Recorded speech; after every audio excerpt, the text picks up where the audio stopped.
हम सभी के पास स्मार्टफोन्स हैं और अक्सर हमें लगता है कि हमारी डिजिटल लाइफ बिल्कुल सेफ है।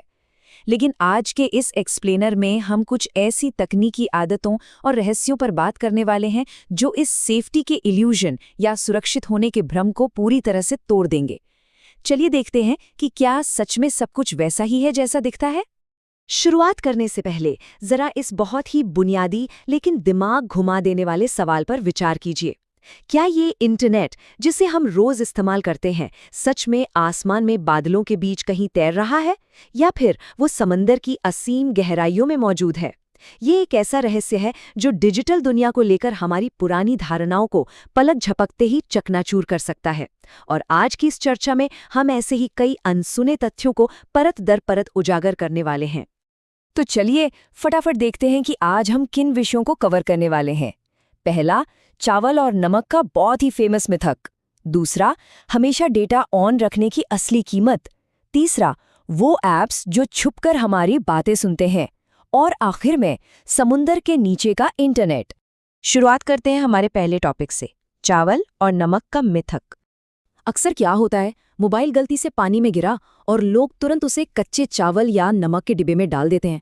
लगता है ना कि ये सारी नमी सोख लेगा। विज्ञान हमें एक कड़वी सच्चाई बताता है।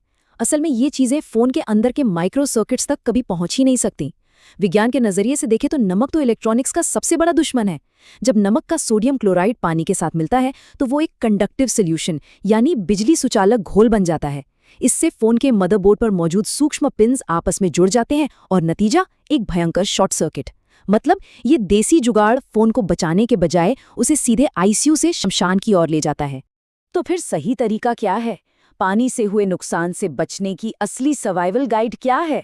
इसमें सबसे ज़रूरी चीज़ है स्पीड। कदम 1, बिना कोई और बटन दबाए डिवाइस को तुरंत टर्न ऑफ कर दें। कदम 2, अगर बैटरी निकालने की सुविधा है तो उसे फौरन निकाल दें ताकि अंदर बिजली का प्रवाह रुक जाए। कदम 3, बाहरी सतह को एक मुलायम सूखे कपड़े से अच्छी तरह पोंछ लें। और कदम 4, बिना कोई घरेलू नुस्खा आजमाएं, इसे जल्द से जल्द प्रोफेशनल क्लीनिंग के लिए सर्विस सेंटर ले जाएं। यही डिवाइस को बचाने का इकलौता साइंटिफिक तरीका है। अब आते हैं अपने दूसरे हिस्से पर, लगातार डेटा ऑन रखने की कीमत। आजकल अनलिमिटेड डेटा प्लान्स का ज़माना है, तो इंटरनेट को 24 घंटे चालू रखना एक आम बात हो गई है। लेकिन एक बात ध्यान देने वाली है, जब डेटा लगातार ऑन रहता है तो भले ही फ़ोन की स्क्रीन बंद हो, डिवाइस अंदर ही अंदर एक डिजिटल मैराथन दौड़ रहा होता है। बैकग्राउंड में ढेरों ऐप्स लगातार सर्वर से संपर्क करते रहते हैं। इसका सीधा असर क्या होता है? बहुत तेज़ी से बैटरी खत्म होना और हार्डवेयर का लगातार गर्म होकर अपनी उम्र कम करना। लेकिन इससे भी अधिक गंभीर बात प्राइवेसी की है। यह निरंतर कनेक्टिविटी कई ऐप्स को हमारी जानकारी के बिना हमारा व्यक्तिगत डेटा ट्रांसफर करने की अनुमति देती है, जो अंततः हैकर्स के लिए एक खुला दरवाज़ा बन जाता है। इस पूरी समस्या का समाधान लिटरली एक टैब जितना सरल है। जब सक्रिय रूप से उपयोग में न हो तो मोबाइल डेटा को बंद कर देना चाहिए। ये एक साधारण सा टॉगल स्विच किसी डिजिटल किले के दरवाजे की तरह काम करता है।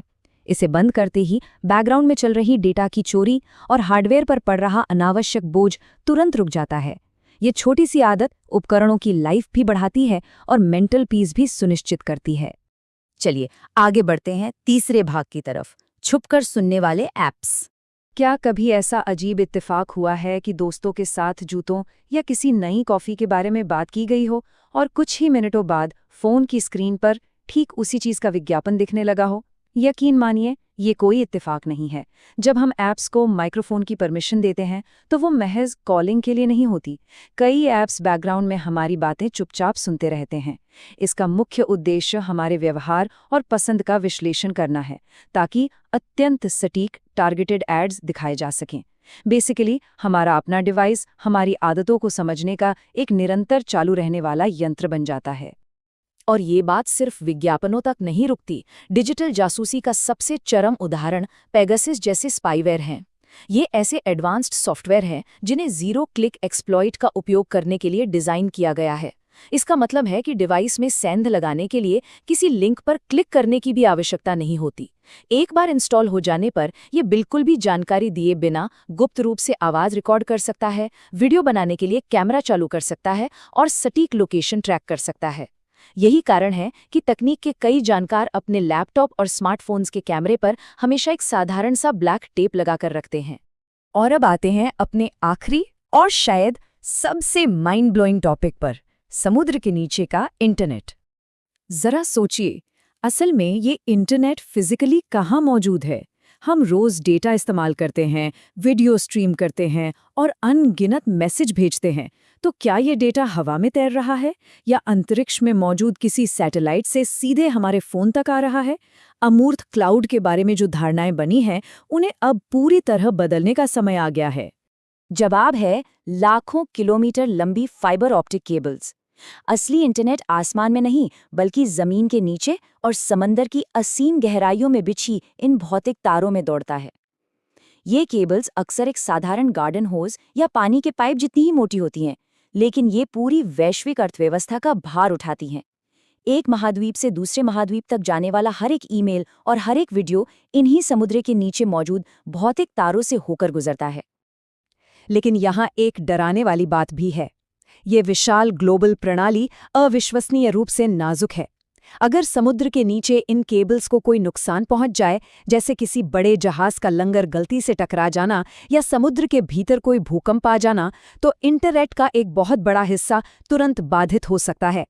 इसी तरह अंतरिक्ष से आने वाला कोई बड़ा सोलर फ्लेयर भी इन नेटवर्क्स को तबाह कर सकता है, जिससे पूरी दुनिया में एक भयानक इंटरनेट ब्लैकआउट छा सकता है।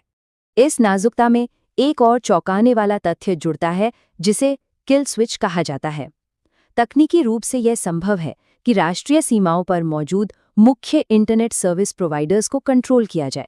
कुछ सरकारों के पास तो ये क्षमता है कि वे महज एक ही झटके में इस नियंत्रण तंत्र का उपयोग करके अपने पूरे देश को ग्लोबल इंटरनेट से पूरी तरह काट सकती हैं। यह एक गंभीर याद दिलाता है कि जिस कनेक्टिविटी को हमेशा उपलब्ध मान लिया जाता है, उसे भौतिक और ढांचागत स्तर पर कितनी आसानी से रोका जा सकता है।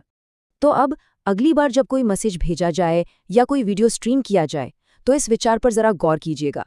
अगर कल वे सभी पानी के नीचे मौजूद फाइबर ऑप्टिक केबल्स अचानक कट जाएं, तो इस आधुनिक आपस में जुड़ी हुई दुनिया का क्या होगा? ये एक ऐसा गहरा सवाल है जो हमें इस डिजिटल दुनिया की नाजुकता का एहसास कराता है और ये सोचने पे मजबूर करता है कि हम इस तकनीक पर कितने निर्भर हो चुके हैं। इस बारे में सोचिएगा ज़रूर।